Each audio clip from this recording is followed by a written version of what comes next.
Right now, I'm sitting in a beautiful casita right by the ocean. My wife Mel, and I, you can see her, they're doing yoga, are on a romantic getaway. Last night, we had a couples massage, a private dinner right there on the balcony. Just the two of us, quiet, sacred, and full of presence. But here's the truth, this moment did not happen by accident. It is the fruit of something much deeper. It is the fruit of spiritual leadership. Because if you don't learn how to lead your woman and how to lead your family and possibly a community as a man, then no amount of ocean views are going to fix the dysfunction back home.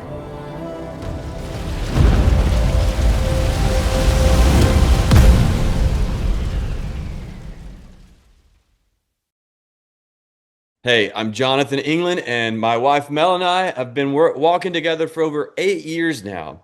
And we have built something extremely rare, not because we're perfect, but because we chose to forge something that's deeper than just a good relationship. And so, what you're seeing behind me right now, that's not just a vacation, it is a reflection of alignment, of me learning over time through failure and trials and tribulation what it actually means to lead spiritually, emotionally, and practically as a man. And I want to share with you what I wish someone would have told me 8 years ago.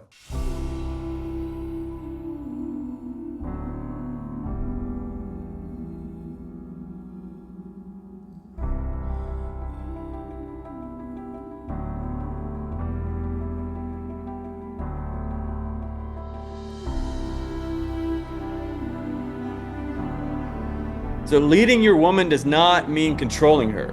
So, let's go ahead and kill the lie right now. Leadership is not control, it is not dominance, it is not micromanaging or demanding submission. Leadership is covering, leadership is carrying weight so she can actually rest. It's going first, spiritually, emotionally, financially, energetically. When I stopped trying to get Mel to follow me and I started living a life worth following, that's when our connection fully deepened. Women thrive when they feel covered. So here's the truth, a woman does not want to lead the relationship, ever. She doesn't want your balls, even though it might seem like that. She's just testing to see if she can relax as a woman. Even the most successful, independent women at the core, they long for a man that they can safely surrender to. But surrender requires trust, and trust is built when she sees that you don't collapse under pressure and you don't disappear when she gets emotional. She sees that you are connected to God, not just her moods. You carry the weight that she was never meant to hold, and that's what makes her soften. That's what allows her to stop testing and start trusting. You cannot lead her if you are not led by God. Most men try to lead their families by instinct or ego, but you were never meant to lead from self. You were meant to lead from submission to the Spirit. That means your leadership starts in the prayer closet, not the pulpit, not on the stage, not in front of everyone, but in the private where it's just you and God. So it means you make decisions based upon discernment, not on fear. It means that you minister to your home like it's your first church. Now, I've learned this the hard way. The more I try to lead in my own strength, the more pressure I feel. But the more I stay connected to God, the more Mel can feel that weight and then she can rest under it. So leadership in the home is spiritual first and then practical second. So here's how I lead Mel and our home practically. I pray over her daily, not just when things are hard. I speak blessing and truth over her spirit.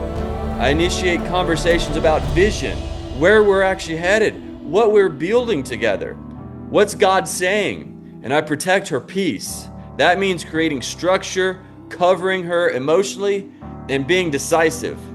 I pursue her romantically, not because it's Valentine's Day, but because she is a sacred assignment. So this trip we're on, the massages, the ocean view, the private dinner, that's fruit. But the root is spiritual weight. You lead best when you lead yourself first. You cannot lead her if you can't lead yourself and your own nervous system. So that means Are you consistent in your time with God? Are you disciplined when no one is watching? Do you speak truth in love or avoid conflict? Are you walking in conviction or are you floating in comfort? You want to be the man who brings peace into the room with you because you are at peace within you. You want your children to see what a real man looks like, not just hear it in a sermon. You don't need to be perfect, but you do need to be rooted. So, brother, if you are wondering why your wife is distant, overwhelmed, or tense, if you're watching your kids mirror the anxiety instead of mirroring the peace, don't ask, what's wrong with them? Ask, where am I not leading with weight?